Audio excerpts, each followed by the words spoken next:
लहरों से डरकर नैया पार नहीं होती और कोशिश करने वालों की कभी हार नहीं होती। मैं फिजिक्स और एग्जाम और আগৰ দিন একো পঢ়াই নাই। হার্ড ডেরিভেশন मेरे उंगलियों पे था, फिंगर टिप्स पे था। ডেরিভেশন বহুত প্ৰেক্টিস কৰিব লাগিব, বুঝি বুঝি কৰিব লাগিব। এনেকে নহয় মই ৰাট্টা মাৰি আছো एकदम अंधेरे पे तीर छोड़ रहा हूं आंख बंद करके, नहीं भाई। Most of the questions I take from JEE Mains because যদি जेई मेंस लेवल লৈকে যদি তোমালোকে নিজে সলভ কৰিব পাৰি আছা देन डेफिनेटली बोर्ड का तो यू चुटकियों में निकल जाएगा। लहरों से डरकर नैया पार नहीं होती और कोशिश करने वालों की कभी हार नहीं होती। Yes, I said what I said and I mean it when I say it. এতিয়া বহুত ষ্টুডেণ্টৰ তেনেকুৱা কমেণ্ট বা তেনেকুৱা কোৱেৰিজ স্পেচিয়েলি ইনষ্টাগ্ৰামত মই পাওঁ যে দাদা ভাইয়া ছাৰ ফিজিক্স বহুত পিছ পৰি গ'ল, আমাৰ ষ্টাৰ্টে কৰা নাই এতিয়ালৈকে ভালকে, বস্তুবোৰ বুজি পাওঁ বাট মনত ৰাখিব নোৱাৰো। আৰু জুলাই মান্থটো আহিলে, জুলাই মান্থ আহিলে কি জুলাই মান্থ গুচি যাব আৰু কেইদিনমান পিছত। So ki still do you have a chance to score 90+% or 95% plus marks in physics? So more answer thakibo yes. Kyo koi asu yes? Because experience se bata raha hu. Ki experience to etu je board exam or junto tumar level, ye to kuch bhi nahi hai mere bhai. Board exam or karone moi etu kotha to koi asu, it might not sound good to someone, but तू अगर 2 महीना भी last का ढंग से पढ़ता है मेरे भाई, তেতিয়াও তোমার এক্সামত বহুত ভাল মার্কস স্কোর করার চান্স আছে, স্পেশালি অনলি ফর বোর্ডস এটু ভ্যালিড হবো। But if you are preparing for competitive exam then yes you have to study from the very beginning, বা this is the right time to start studying. যদি তুমি এতিয়ালৈকে পঢ়া start দিয়া নাই তো বাস हमको तो बोर्ड निकालना है जी। जुलाई मंथ गुसी गल बा गुसी जाबो अलप पिছত, still do you have a chance or still do you stand a chance to score good marks, 90+% marks in physics? मोर आंसर की সদায় yes থাকিব। তো কিয় কৈ আছো কাৰণ first of all what is requirement, আমার রিকোয়ারমেন্ট টু কি, বোর্ডত কি হুদে আহা আমি চাও লাহেকে রিকোয়ারমেন্টস কি কি।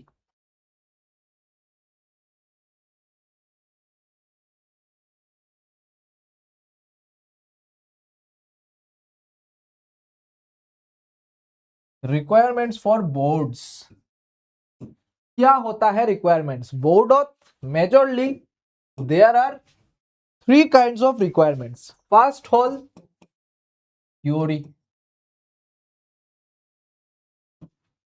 second hol तुम्हार definition और थर्ड हॉल तुम्हार डेरिवेशन।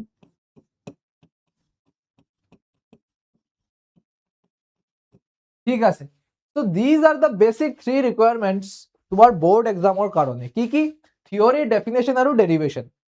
तो थियोरी তুমি আমার ইউটিউবত ওয়ান শটও চাব পাৰা, ঠিক আছে, আমি যোনটো ওয়ান শট লৈছো গোটে গোটে মানে গোটে চ্যাপ্টাৰৰ ওয়ান শট চাব পাৰা, ডেৰিভেশনৰ কাৰণে ওয়ান শট চাব পাৰা, আৰু ডেফিনেশন তো ভাই তুমি যদি থিওৰি আৰু ডেৰিভেশনস বুঝিছা, डेफिनेशंस তুমি নিজৰ পৰাই লিখিব পাৰিবা। তো इसके लिए कोई टेंशन लेने की जरूरत ही नहीं है भाई। तो তোমার যদি ইয়াতে থিওরি और डेरिवेशन ভালকে ক্লিয়ার, देन तेरा तो भाई डेफिनेशन वाला जो पार्ट है এটু তো অটোমেটিক্যালি ক্লিয়ার হৈ যাব। সো তুমি কিয় টেনশন লৈ আছা? এতিয়া মেইন কথাটো আহে এটুত ডেরিভেশন। তার डेरिवेशंस মনত না থাকে, স্টেপস মনত না থাকে, মোর এটাই আনসার হবো ভাই তুনে समझा ही नहीं।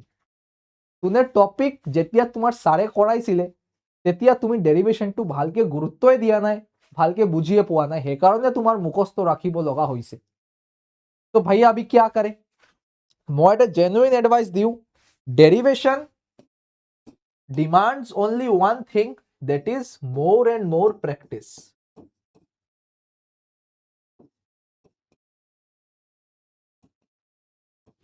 প্র্যাকটিস মোর এন্ড মোর মানে কি ইচ এন্ড এভরি ডেরিভেশন, এটা ডেরিভেশন তোমার মিনিমাম 5 টাইমস কৰিবই লাগিব, মানে মিনিমাম 5 টাইমস।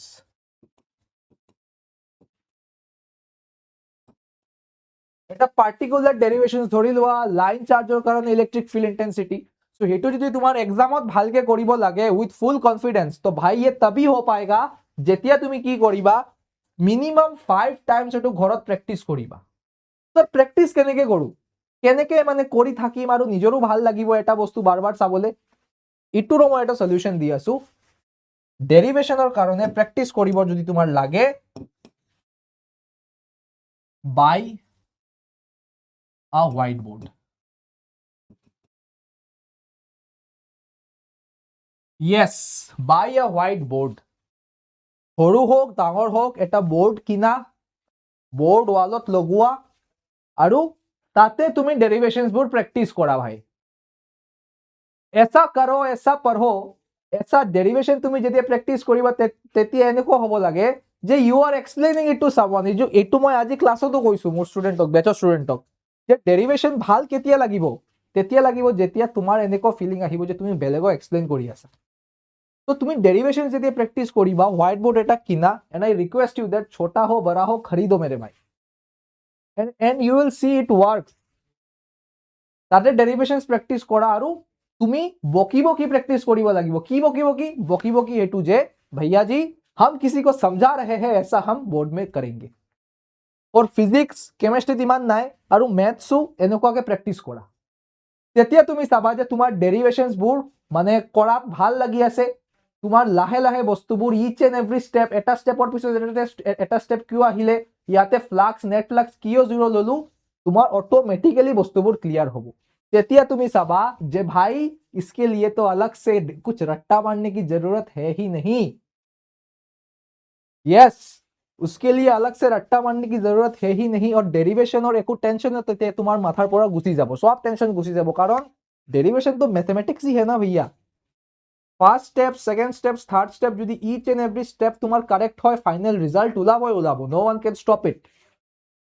তো স্টেপসবোৰ কেতিয়া তোমাৰ মনত থাকিব বা কেতিয়া তুমি স্টেপসবোৰৰ লগত ইউজ টু হবা, যেতিয়া তুমি 4 to 5 টাইমছ মিনিমাম এটা ডেৰিভেশনক দিবা। And I can bet you on this, যদি তুমি এইটো ফলো কৰা, হোৱাইট বোৰ্ড কিনা, হোৱাইট বোৰ্ডত প্ৰেক্টিস কৰা, then definitely you can see the difference।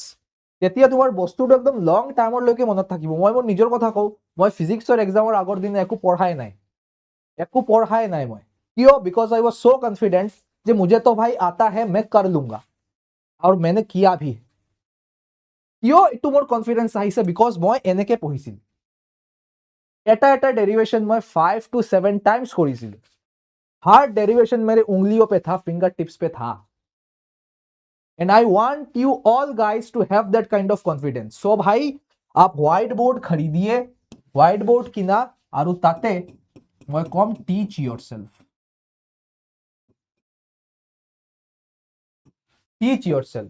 कारण if you are able to teach someone or if you are able to teach yourself, then definitely that particular concept is cleared।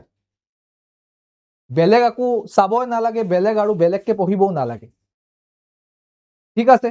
So main আমাৰ কি চাব লাগিব, যে আমাৰ থিওৰিটো ভালকে clear কৰিব লাগিব, যে থিওৰি কি, গছ ল কি হয়, ইলেক্ট্रोस्टैटिक पोटेंशियल एनर्जी কি হয়, what is the story, clear होना चाहिए।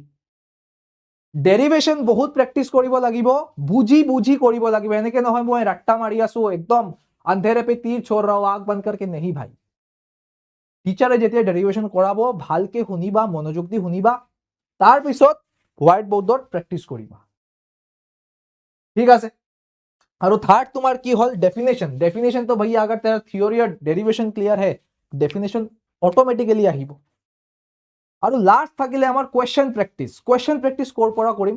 তো তুমি যদি আমাৰ স্টেট বোৰ্ডৰ কোয়েশ্চন আৰ প্যাটাৰ্নস বোৰ চোৱা, কোয়েশ্চনস কেনেকে আহে, কোয়েশ্চন প্ৰ্যাকটিস নিউমেৰিকেলৰ কাৰণে কি কৰিবা, ফৰ নিউমেৰিকেল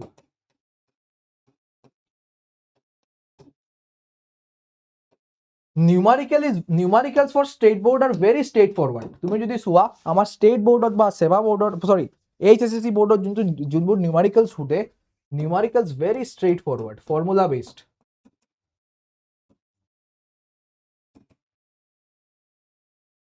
तो क्वेश्चन प्रैक्टिस के लिए आप लास्ट 5 इयर्स का पीवाईक्यू उठाइए एचएससीसी का। सो की करिब लागे, लास्ट 5 इयर्स पीवाईक्यू, बस that's it, that is enough for you. और एटो डिपेंड करिब तुमी जोत पঢ়ি আছা তাতে তোমাক কেনেকুৱা টাইপৰ কোৱেশ্চনস কৰোৱা হৈ আছে। फॉर एग्जांपल মই যেতিয়া বেচত ক্লাস কৰাও, most of the questions I take from JEE Mains, because যদি जेई मेंस लेवल लेके যদি তোমালোকে নিজে সলভ কৰিব পাৰি আছা देन डेफिनेटली बोर्ड का तो यू चुटकियों में निकल जाएगा, कोई भी टेंशन लेने वाली बात ही नहीं होगी। ठीक है, सो इट ऑल्सो मैटर्स आप कहां से पढ़ रहे हो, कैसे पढ़ रहे हो, आपको कैसे पढ़ाया जा रहा है, कैसे समझाया जा रहा है, बिकॉज डेरिवेशन और जोंटू कॉन्सेप्ट दिया इटू तो आरो बेलेग तरीका से, so it totally depends from where you are learning, from where you are being taught। ठीक है, so that being said एखनी आसिले आमार आजिर वीडियो टॉपिक जे भैया अगर तेरा अभी तक कुछ भी शुरू नहीं हुआ है, तुझे लग रहा है सब बिगड़ गया, तू गलत है, your answer is yes. If you start from now on, from today itself, then there is very high chance कि तुमी फिजिक्सत बहुत ভাল मार्क्स स्कोर करिब पारिबा, कारण आमार स्टेट बोर्डर टू बी ऑनेस्ट इमान टान क्वेश्चंस नुहुदे, स्ट्रेट फॉरवर्ड हुदिब, फॉर्मुला बेस्ड क्वेश्चन हुदिब, डेरिवेशन हुदिब, थ्योरी हुदिब, दैट्स इट। तो अगर तू भाई तेरे पास लास्ट का 2 महीना भी बचता है और तू 2 महीने में भी बढ़िया तरीके से पढ़ता है तो भैया तेरा रिजल्ट बहुत अच्छा तब भी आएगा। Okay, so that being said I am going to end the session. और कमेंटत तलत जनाबा तुमार आरो की प्रॉब्लम फेस करि आसा, so that we can make more such videos and address your doubts. Till then bye bye, पढ़ी थाका, keep rocking, keep slaying, keep studying, bye bye.